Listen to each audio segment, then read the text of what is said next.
Assalamualaikum warahmatullahi wabarakatuh. Halo. Mohon izin, saya CPNS Muniati Nurhaida Hidayah, ahli media keperawatan dengan NIP 20000232025062002 dengan nosis 26198. Unit kerja saya di Rumah Sakit Tingkat 3 Dr. R. Suharsono Banjarmasin, satuannya di Kesdam 22 Tambun Bungai, dengan fasilitator PNS Bapak Muhammad Aras, SFT. Saya dari gelombang 5, kelompok 3, pelatihan dasar calon pegawai negeri sipil TNI AD, Resimen Induk Daerah Militer 22 Tambun Bungai. Learning Journal Agenda 4. ASN bukan hanya pelaksana tugas, tetapi juga agen perubahan. Nilai-nilai ASN harus diterapkan secara nyata, bukan hanya dipahami saja. Saya juga menyadari pentingnya adaptasi dan kolaborasi dalam meningkatkan kualitas pelayanan publik. Sebelum kita membahas pembelajaran pada agenda keempat, mari kita review terlebih dahulu pembelajaran yang telah kita lalui selama kegiatan MOOC. Pada agenda pertama, kita mempelajari tentang wawasan kebangsaan dan nilai-nilai bela negara.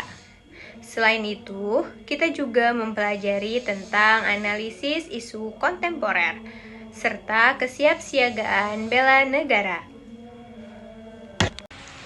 Selanjutnya, pada agenda kedua, kita mempelajari nilai-nilai dasar ASN, yaitu berakhlak. Berakhlak yaitu terdiri dari berorientasi pelayanan, akuntabel, kompeten, harmonis, loyal, adaptif, dan kolaboratif. Kemudian, pada agenda ketiga, kita mempelajari tentang Smart ASN dan manajemen ASN yang bertujuan membentuk ASN yang profesional, berintegritas, dan mampu beradaptasi dengan perkembangan teknologi. Pada agenda keempat ini, kita mempelajari tentang habituasi dan aktualisasi. Pada tahap awal, saya mengikuti pembelajaran mandiri melalui MOOC dengan mengakses modul dari platform Smart Bangkom. Dalam kegiatan ini, saya mempelajari berbagai materi secara mandiri dengan membaca modul, memahami konsep, serta mengerjakan latihan yang tersedia.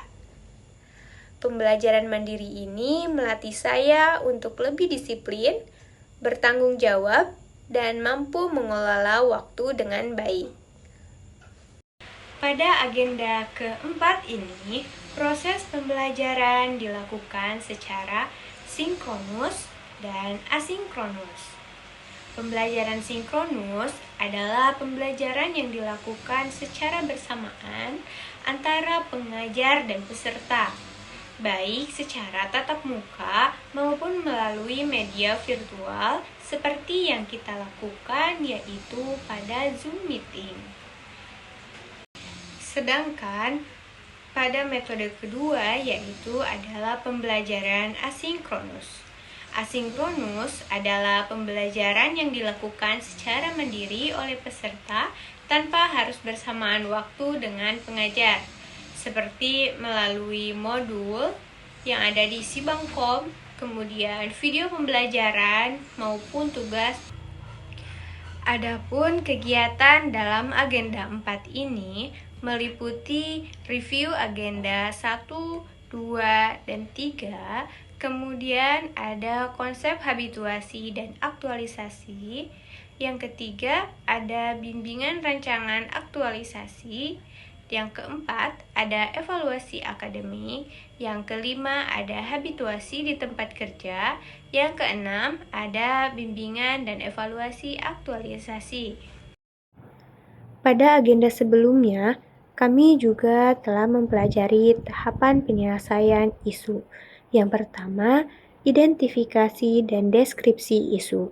Di sini, Kami mempelajari teknik identifikasi dan analisis isu seperti metode APKL, USG, Fishbone, dan analisis SWOT.